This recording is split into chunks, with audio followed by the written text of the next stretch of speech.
पराभवानंतर राजकीय स्तरावरही प्रतिक्रिया उमटल्या आहेत। पाहूया काय आहेत प्रतिक्रिया।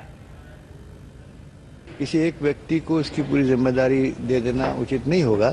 सारा संगठन इसके लिए जिम्मेदार है। कार्यकर्ता से लेकर मंत्री गण के सारे मंत्री परिषद के सारे लोग और प्रधानमंत्री खुद और अध्यक्षा और उपाध्यक्ष और ये हमारे मिलिंद देवरा जो खुद एक मंत्री और खासदार हैं, ये सब जिम्मेदार हैं, कोई कम कोई ज्यादा।